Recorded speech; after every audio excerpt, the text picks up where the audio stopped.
First, you have some time to look at questions 1 to 7.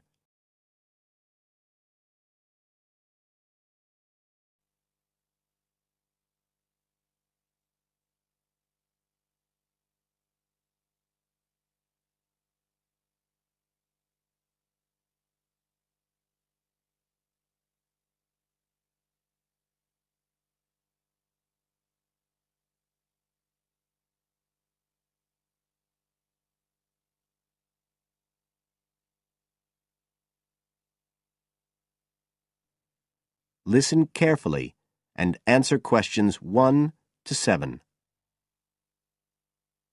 I'm interested in doing some work for the library. Are you the person to speak to? Yes. Right. Well, what sort of work are you interested in? Well, I've just come to live here in Australia. I don't want a full-time job until my children have settled down, but I really need to get out of the house a bit. And I heard you need voluntary workers for various projects. Right. But I don't know if I have the right skills. Well, we do provide training. Oh! We always include an orientation to the library, together with emergency procedures. That's fire regulations, emergency exits, first aid so you can cope with accidents or sudden illness. Things like that which are necessary for anyone who's working with the public. Then we give specialist training for particular projects, like using our database system. I do have quite good computer skills, in fact. Oh, great. Is there any sort of dress requirement? Well, all staff have to wear a name badge, so they can be identified if they go outside the staff-only areas. But apart from that, there aren't many regulations. We ask you to sign in and sign out for insurance purposes, but that's all. How about transport? Do you live locally? Well, not too far away. I'm at Porpoise Beach.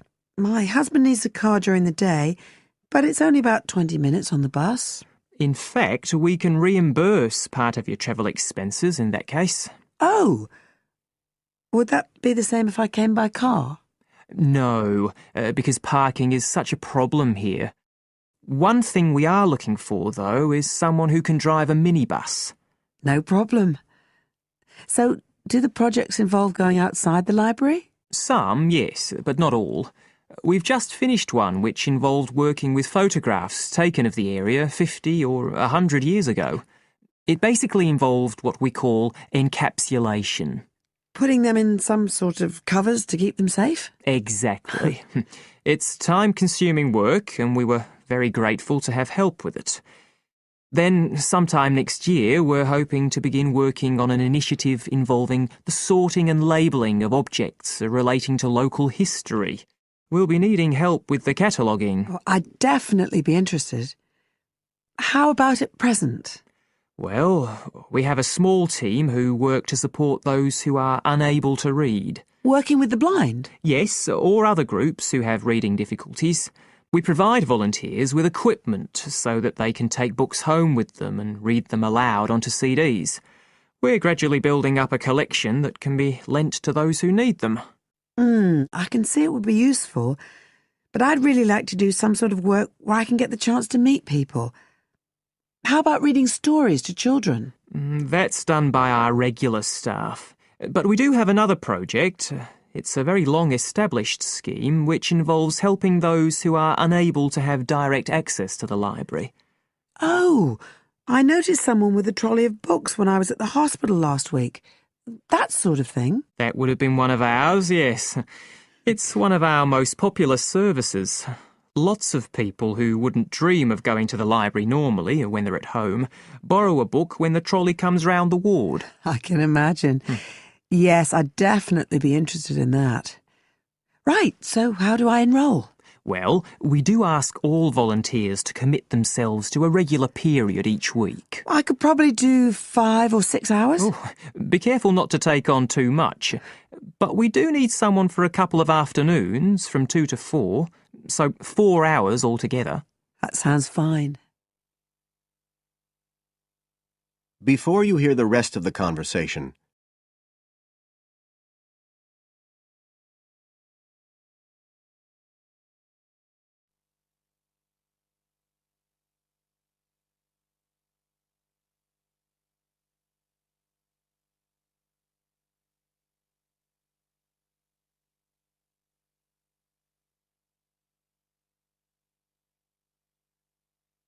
Now listen and answer questions 8 to 10. Right, so here's the application form. It asks the usual questions, name and address and telephone number. You also need to fill in details of who we should get in touch with in case of any accident or problem like that. We do need to have that filled in. And there's a space for date of birth, but that's only if you're over 75, so we won't worry about that. No. Oh, it asks for qualifications. Do I need to provide certificates? They're not necessary. We'll need the names of 2 referees, not relatives or family members, obviously. What else? Signature of parent or guardian. That won't be necessary, as I assume you're over 18. Yes. What's this? It says civil conviction check. That's a document we have to provide by law for those working on projects involving children, so we won't need it in your case. But you will need to sign this separate document. That's a copy of commitment. It's basically an agreement to work according to the library guidelines. So, if you'd like to fill this all in, you can do it here or take it home, whichever you prefer. I'll take it home if that's okay. Right, well, thank you for your time. That is the end of part 1. You now have half a minute to check your answers.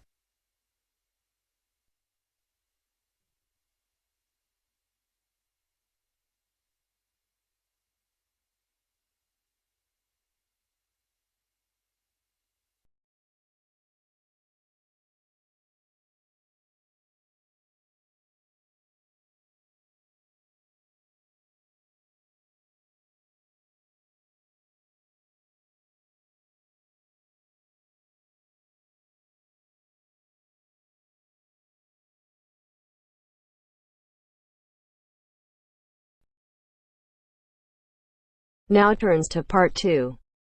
Part 2. You will hear a presenter on a radio phone-in show. The presenter is talking to a woman who was bitten by a poisonous spider. First, you have some time to look at questions 11 to 15.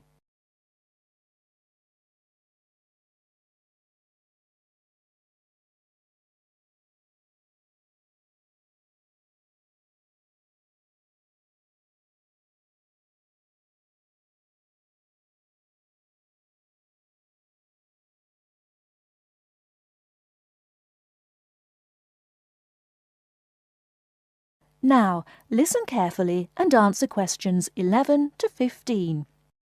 Today, we're continuing our Traveller's Tales. On the line we have Amanda Toddington, who had quite a nasty experience in Australia last year. Isn't that right, Amanda? Yes. My husband and I were on holiday, and we were staying at a friend's house on the coast near Brisbane. It was towards the end of the holiday, and I was about to go into the garden and enjoy my breakfast. I walked out into the kitchen, slid my left foot into my shoe, and felt a tiny sting. It was pretty painless, but I shook the shoe off my foot and saw this tiny spider running out as the shoe hit the wall. Anyway, not being an expert, I presumed the worst, that I'd been bitten by something that was going to kill me, and I completely lost control. I don't think I've ever screamed so much in all my life. We'd been told beforehand to always check our shoes before putting them on, as it's a common way to get bitten. So I suppose it was my own fault, really. So what was it that had bitten you? Tony, that's our Australian friend, he immediately asked me if I knew what had bitten me, and I pointed to the corner of the room where I'd last seen the spider. He picked up a jar and found the creature in the corner where the shoe had hit the floor. "It's a redback," he said, and he gently placed the jar over the spider. The funny thing was, we'd been talking about some of the creatures we needed to be careful of a few days previously, and as he said the name redback, the conversation came flooding back to me. In particular, the fact that the bite can be extremely painful. I've found out since that the redback is from the same family as the black widow spider, and it's the female that does the damage, which it turned out was what I'd been bitten by. You must have been absolutely petrified. You can say that again. I remember feeling quite confused. I wasn't in a great deal of pain to begin with, and yet I could see from our friends' faces that they were concerned. Tony explained that the venom or poison of the bite spreads quite slowly, so the pain doesn't feel too bad at first. Gwen, Tony's wife, brought an ice pack, and Tony held it against the bite to make it less painful. Apparently, you're not supposed to put a bandage on the area, as this can make it hurt even more. Tony tried to put my mind at rest by explaining that this was quite a common bite, that the hospital would have an antivenom, and that everything would be okay. But I was beginning to panic. We were flying back to the UK the next day, and I really didn't know what to do. Before you hear the rest of the talk, you have some time to look at questions 16 to 20.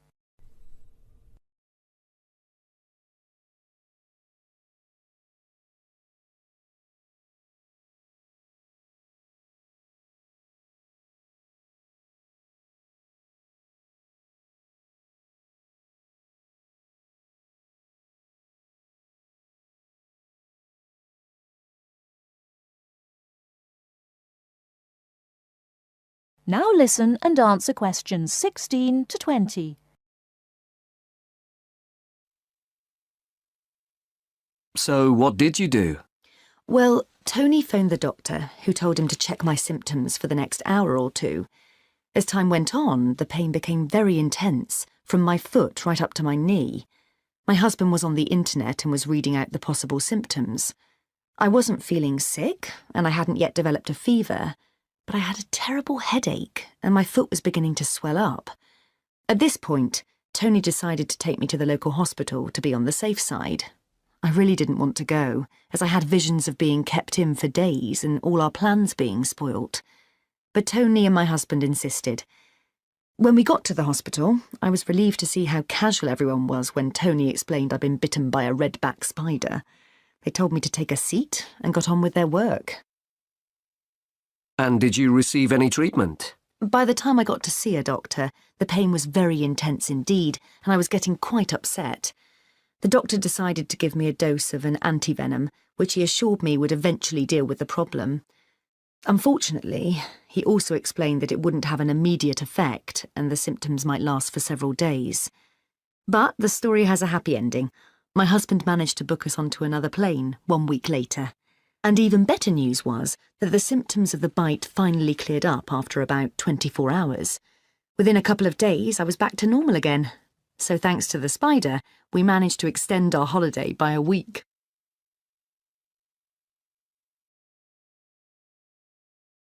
That is the end of part 2. You now have half a minute to check your answers.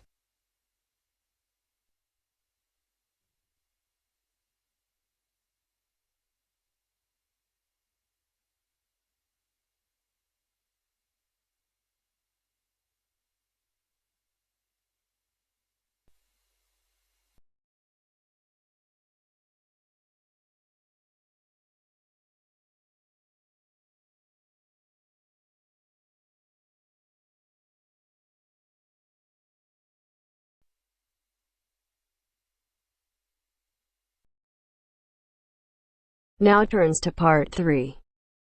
Part 3. You will hear a discussion between a student, Aldo, and his supervisor, Dr. Hurst, about his research assignment. First, you have some time to look at questions 21 to 23.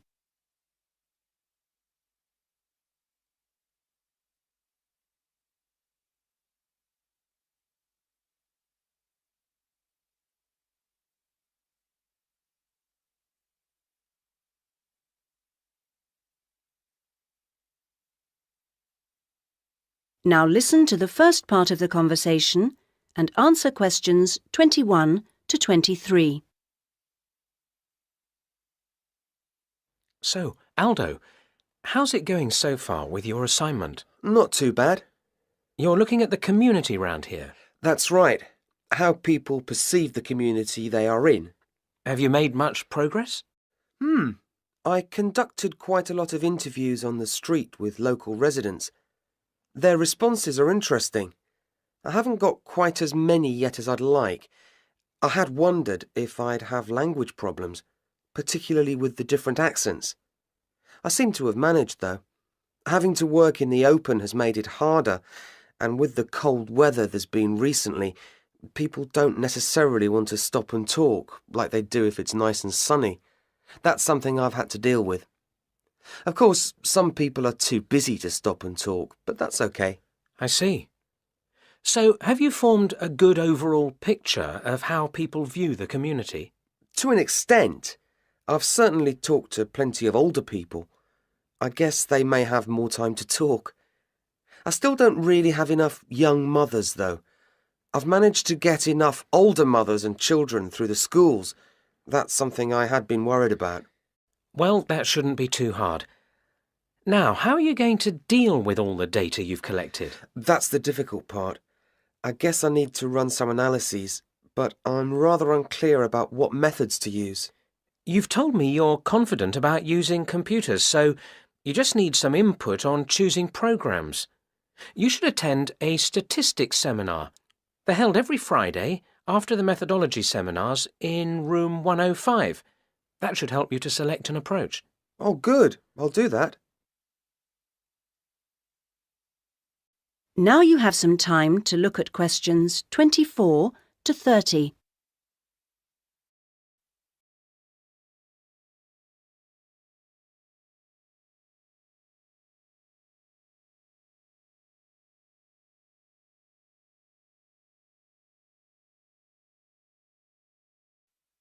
Now you have some time to look at questions 24 to 30. Meanwhile, let's hear something about what you've learned. Yes, I talked to a number of residents. Good. I imagine they didn't always have the same opinions. Views were certainly quite mixed. Take sports facilities. In general, people seemed to think they weren't very good. There's no swimming pool in the area, for example. But at the same time, there's a new football training area. It looks very smart to me, but it doesn't seem to get used very much. People seem to prefer sitting around in the parks. They enjoy that, taking picnics and so on. Although they want the council to be more efficient at cleaning, there's a lot of litter. People are obviously very concerned about their children's learning. The general view seems to be that early schooling at primary level is of a good standard in the area, but that this standard declines as children move up through the system. The colleges were criticised in particular. OK. Now, are you going to collect any more data? Some, I hope. There's a local festival next week, and I think the events there will give me some useful opportunities. I talked to a council officer about it all. Good. What does it involve? First, there's a dance show, which I'm sure I'll enjoy. The council explained that the concert hall's being renovated and won't be ready in time, so it's being held in the main square, which I think will be better anyway. At least I'll have more space to wander round in. True. And so I hope to be able to carefully watch the age groups that are there in the audience and make notes about how they interact. So that's one event. Then the following day there's another interesting event which I look forward to going along to, and that's a cookery competition. Oh yes, interesting. I think so. Yes, that one's being organised in the town hall, which has a big space apparently. With food and cooking from all the different people in the area, the council officer told me that it'll be a good chance to find out about the different cultures that make up the community. Sounds promising. Then there's one more event I'd like to go along to. The council officer promised me that the courses fair will be interesting. It's going to be in the Langtree Theatre, and the officer said lots of teachers will be there. I've already talked to plenty of them, but he advised me to put some questions to the head of education, who will also be there. That's all very useful. OK, I suggest you come back next week. That is the end of part 3. You now have half a minute to check your answers.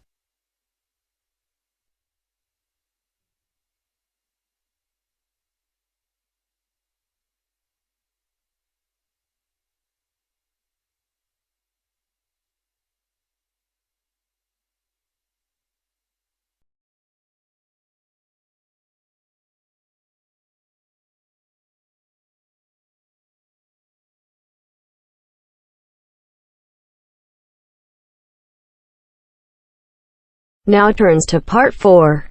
Part 4. Listen to the last part of the lecture.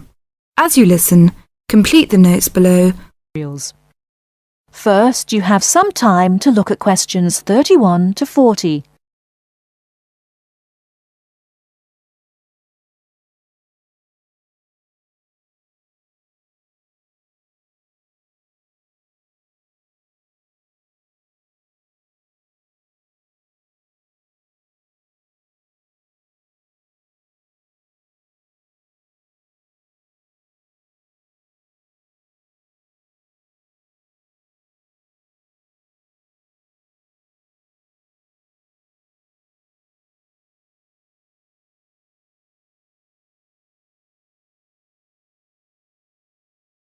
Now listen carefully and answer questions 31 to 40.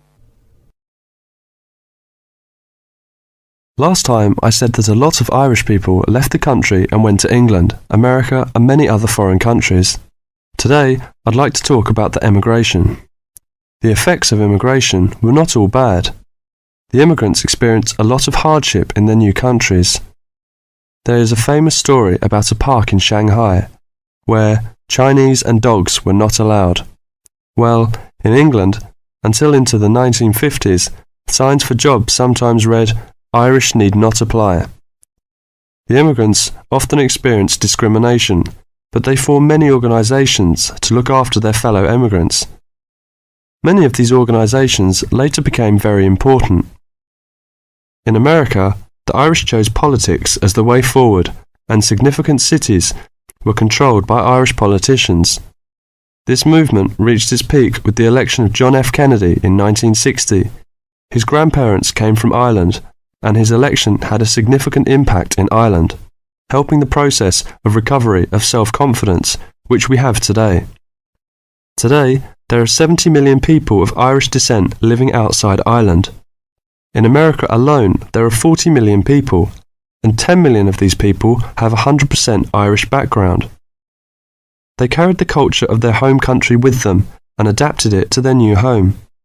They made changes which would be unthinkable in the home country, and we often laughed at the Yankees' Irishness. In fact, any immigrant who came back to live in Ireland, often after many years, found it very difficult to fit into Irish society again. They had been changed by the experience. These immigrants have always had an interest in the old country. The American letter was a letter containing dollars sent back to one's family. More recently, President Clinton has been very influential in bringing peace to the north of Ireland. Riverdance itself was the idea of a dancer who was American, who applied American methods to traditional dancing, and the fusion was immediately popular. Modern Ireland has been able to use the disaster of the last century to learn modern marketing techniques and apply them, without at the same time losing what is distinctive about itself. Riverdance is a demonstration of that distinctiveness. That is the end of part 4. You now have half a minute to check your answers.